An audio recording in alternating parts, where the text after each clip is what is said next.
नमस्कार, मैं शिवानी मांगवानी और आप देख रहे हैं न्यूज लाइव। संसद में गतिरोध खत्म करने की पहल, राहुल और प्रियंका गांधी से मिले संसदीय कार्य मंत्री किरेन रिजिजू, मांगों पर अड़ा विपक्ष। संसद के मानसून सत्र में जारी गतिरोध को समाप्त करने के लिए संसदीय कार्य मंत्री किरेन रिजिजू ने नेता विपक्ष राहुल गांधी और सांसद प्रियंका गांधी के साथ बैठक की। बैठक का उद्देश्य सत्ता पक्ष और विपक्ष के बीच टकराव कम करना और सदन की कार्यवाही को सुचारू रूप से चलाने के लिए सहमति का रास्ता तलाशना बताया जाता है।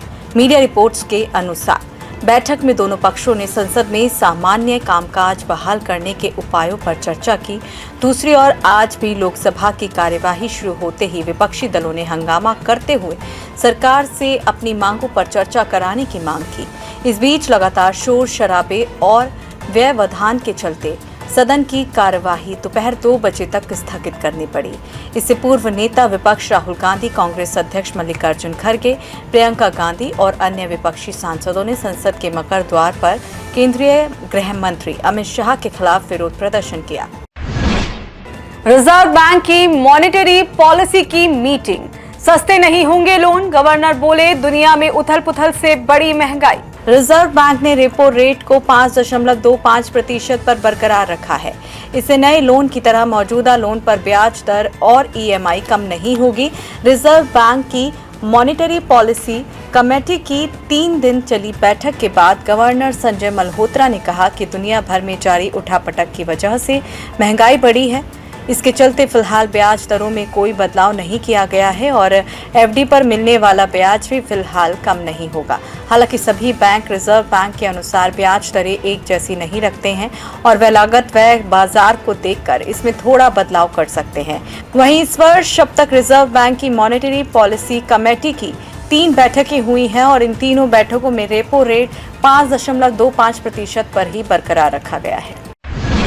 संसदीय पैनल ने मेटा को दिया अल्टीमेटम, वीडियो हटाने के मामले में पीएम मोदी से माफी मांगे मार्क जुकरबर्ग। केंद्रीय इलेक्ट्रॉनिक्स एवं सूचना प्रौद्योगिकी मंत्रालय की संसदीय समिति ने प्रधानमंत्री नरेंद्र मोदी का वीडियो हटाने के मामले में मेटा के सीईओ मार्क जुकरबर्ग को 3 दिन का अल्टीमेटम दिया है। समिति ने मार्क जुकरबर्ग से कहा है कि वे प्रधानमंत्री नरेंद्र मोदी का वीडियो कुछ समय के लिए हटाए जाने पर माफी मांगे और इसके लिए जिम्मेदार अधिकारियों के खिलाफ कार्रवाई करें। बीजेपी सांसद शशिकांत दुबे के नेतृत्व वाली इस समिति ने कहा कि पीएम मोदी 1.4 अरब भारतीयों का प्रतिनिधित्व करते हैं और उनका वीडियो हटाना लोकतंत्र पर हमला है। संसदीय समिति ने कहा है कि अगर फेसबुक इस मामले में जिम्मेदार लोगों के खिलाफ कार्रवाई नहीं करता है तो सेफ हार्बर क्लोज हटा दिया जाएगा। इसके बाद सोशल मीडिया प्लेटफॉर्म के अधिकारियों के खिलाफ एफआईआर दर्ज करने का रास्ता साफ हो जाएगा। बॉम्बे हाई कोर्ट से केंद्रीय मंत्री नितिन गडकरी को राहत, मेटा, एक्स और गूगल को E20 से संबंधित फर्जी पोस्ट हटाने का आदेश। बॉम्बे हाई कोर्ट ने E20 पेट्रोल मामले में केंद्रीय मंत्री नितिन गडकरी को बड़ी राहत दी है। हाई कोर्ट ने इस बाबत सोशल मीडिया प्लेटफॉर्म्स और ऑनलाइन वेबसाइट पर अपलोड की गई फर्जी पोस्ट तुरंत हटाने का आदेश दिया है। कोर्ट ने कहा है कि ऐसी पोस्ट मानहानि करने वाली है और इसके लिए ऑनलाइन प्लेटफॉर्म पर कोई जगह नहीं होनी चाहिए।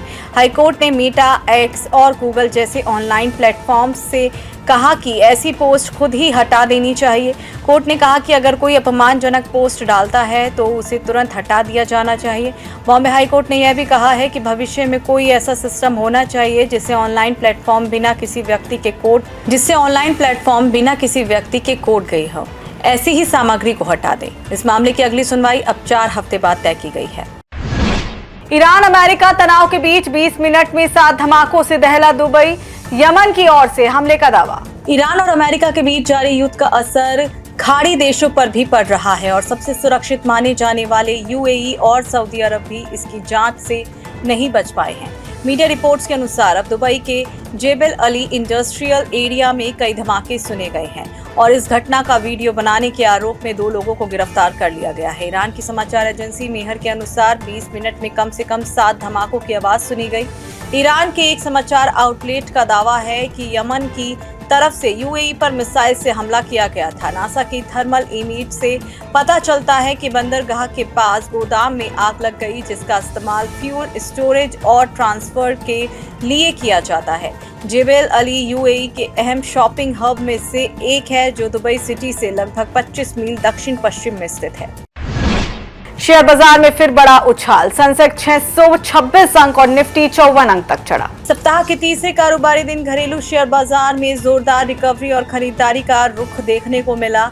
इस बीच शुरुआती कारोबार में ही बीएसई सेंसेक्स 626 अंकों की छलांग लगाकर 79,055 अंक के लेवल पर पहुंच गया, जबकि एनएसई निफ्टी 54 अंकों की बढ़त लेकर 24,669.20 अंक के लेवल पर खुला। कारोबार के दौरान आज सेंसेक्स के 30 में से 25 शेयर तेजी के साथ खुले। इनमें इंडिगो में सबसे ज्यादा 2.94% की तेजी दर्ज की गई।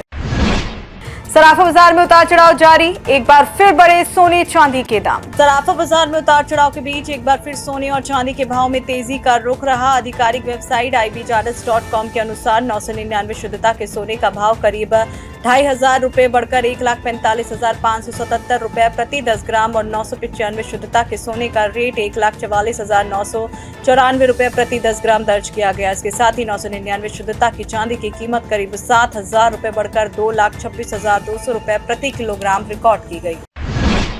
आज के लिए बस इतना ही। कल फिर मिलेंगे देश और दुनिया से जुड़ी अधिक जानकारियों के साथ। तब तक के लिए देखते रहिए और सब्सक्राइब करिए IIMT मीडिया।